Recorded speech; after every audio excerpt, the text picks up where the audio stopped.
Before we jump into the editing tools, I just wanted to make a note about having video strips and scene strips.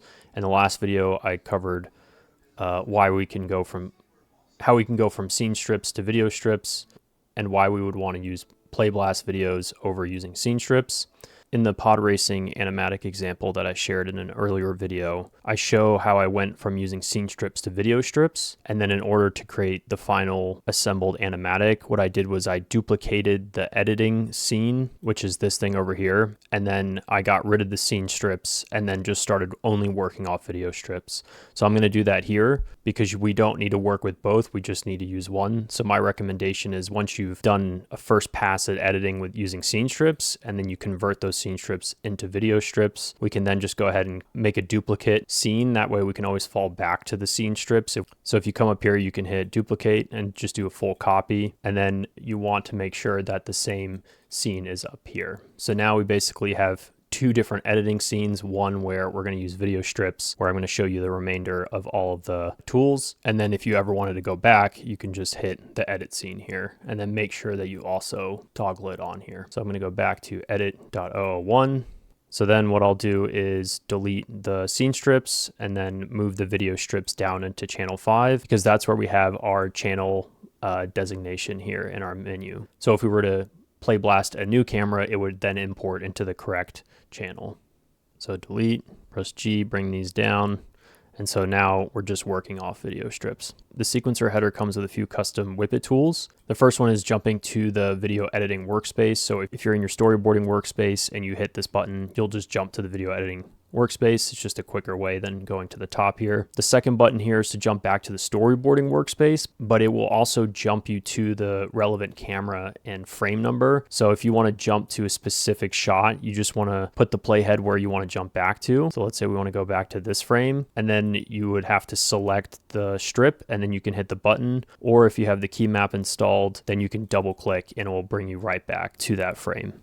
The next button is auto set frame range. This will set the scene frame range for your edit scene to your strips after you use any of the trimming features. The second toggle is frame on render range. So this will basically zoom your sequencer in on all of your strips after you've also used a trimming feature.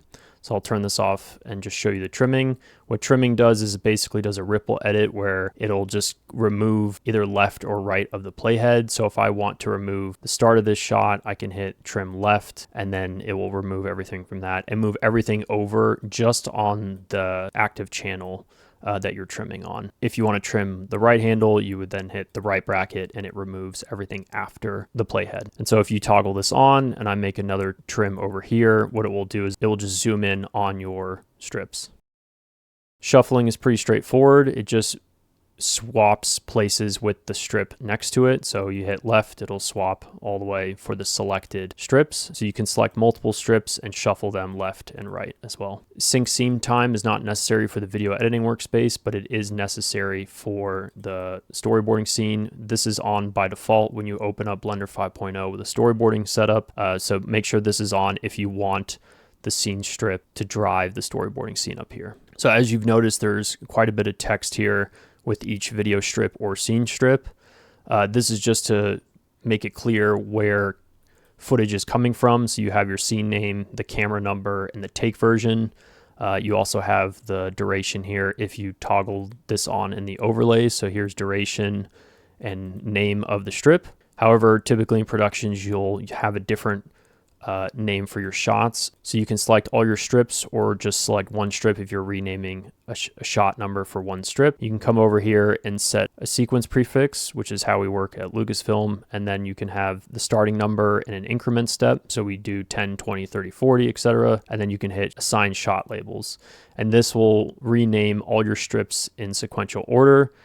With our video strips renamed with shot labels, we can then select all of our shots in our sequence. We can then select an output folder where we want to export an EDL, and then you can hit the button here. What that will do is create a separate folder. It'll copy over the respective video strips that are inside your sequence. So all of the respective takes that are here, it'll copy over that footage into a separate folder and export out an EDL document, which then can be imported into another editing software such as Resolve. This is mostly for editorial to more easily ingest reels from story artists. The last feature that comes with Whippet in version 2.0 is a overlay to show you strip information. So when you export out your animatics, people can see the general shot information. So if you come up to the preview and you press N, you can open up the side panel where you have a few additional preview options here. If you go to Whippet, you can fill out your show name. So we'll just say Village, episode 101, artist name. And then when you hit build overlay tracks, it will produce the overlay via text strips. So if you scroll up here, you'll see in channel 10, there's a meta strip. If you click on it and press tab, you'll tab into the meta strip. And then here you can see all the different text strips that refer to the information. So if you want to change the font or position, however, you can adjust it from here. So you can press tab to come out of it. And then now if you scrub over the different shots, you'll see that the time code is changing as well as the shot, and it will also display the relative take version. You get the camera, focal length, file, artist name, and date.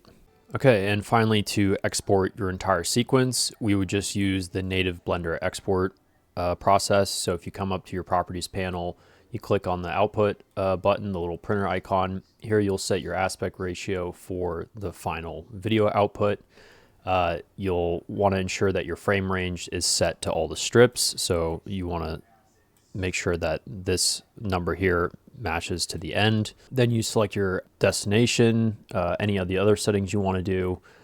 And then all you have to do is come up to render and hit render animation, and that will render out your entire sequence here. In regards to aspect ratios, I like to work in 235 or 239. So that's the camera aspect ratio. And then in my output settings, I do 16:9. So it's 1920 by 1080p. And this gets you a good format for YouTube, for example. And then you'll have the black bars. If you want to see the black bars right now and not have the transparent thing, you can just come over to add color and then just drag this in. I like to put this towards the bottom and just drag this so it's all the way at the end. Okay, that finishes off all the video editing tools that come with Whippet. In the next video, I'll show a few additional features that I didn't cover previously, and that will finish off the tutorials.